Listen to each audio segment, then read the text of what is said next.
Daily. Taste the Daily. Villupuram மாவட்டம் திண்டிவனத்தில் மூட்டை மூட்டையாக அரசு பேருந்தில் மது பாட்டில்களை கடத்திய நபர் மற்றும் கடத்தலுக்கு உதவிய அரசு பேருந்து நடத்துனர் உட்பட 3 பேரை போலீசார் கைது செய்த நிலையில் அரசு பேருந்து நடத்துனர் சஸ்பெண்ட் செய்யப்பட்டிருக்கிறார். இதுகுறித்த விவரங்களுக்காக இணைகிறார் எம்முடைய செய்தியாளர் கலிஃப்துல்லா. விரிவான விவரங்களை வழங்கலாம். வணக்கம். புதுவையிலிருந்து வேலூருக்கு அரசு பேருந்து ஒன்று அரசு பேருந்தை தற்காலிக ஓட்டுநர் நரசிம்மன் என்பவர் ஓட்டிக்கொண்டு திண்டிவனம் நோக்கி வந்து கொண்டிருந்தார். அப்போது திண்டிவனம் மரக்காணம் சாலையில் வரும்பொழுது மயிலத்திலிருந்து அதிவேகமாக வந்த டாரஸ் லாரி மீது அரசு பேருந்து மோதி விபத்துக்குள்ளானது.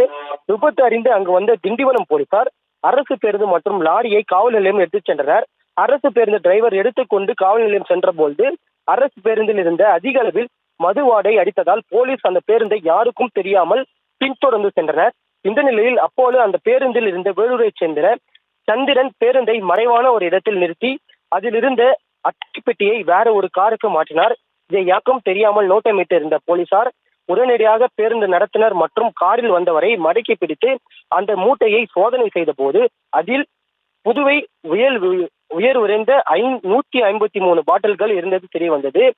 உடனடியாக பேருந்தில் இருந்த காரில் கடத்த முயன்ற வேலூரை சேர்ந்த நவீன் மற்றும் அரசு பேருந்து நடத்துனரை போலீசார் காவல் நிலையத்தில் அழைத்து விசாரணை செய்ததில் பல்வேறு உண்மைகள் வெளியே வந்த நிலையில் நவீன் என்பவர் வேலூரில் மது பாட்டில்கள் கள்ளச்சந்தையில் விற்பதும் அதை புதுவையிலிருந்து பாரில் வேலை செய்யும் பார்த்திபன் மூலமாக தொடர்ந்து வேலூருக்கு பார்சலை இந்த பேருந்தில் பல மாதமாக அனுப்பி வைத்ததும் போலீசார் விசாரணை தெரியவந்தது.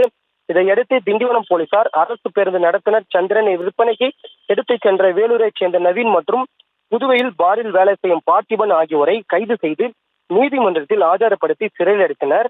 மேலும் பார்த்திபன் இந்த பார்சலுக்கு அரசு பேருந்து நடத்துனருக்கு தனியாக 300 ரூபாயும் பாரம் ஏற்றிச் செல்ல தனியாக அதற்காக தொகையும் அளித்து இதுபோல் பலமுறை மது கடத்தலில் ஈடுபட்டதும் போலீசார் விசாரணை தெரிவித்து வந்தது. இந்த நிலையில் அரசு பேருந்து நடத்துனர் சந்திரனை போக்குவரத்துறை ரீதியாக நடவடிக்கை எடுக்கும் வகையில் சஸ்பெண்ட் செய்து பணிமனை மேலாளர் உத்தரவிட்டுள்ளார்.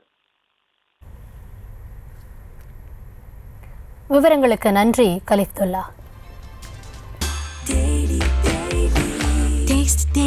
Taste the Daily.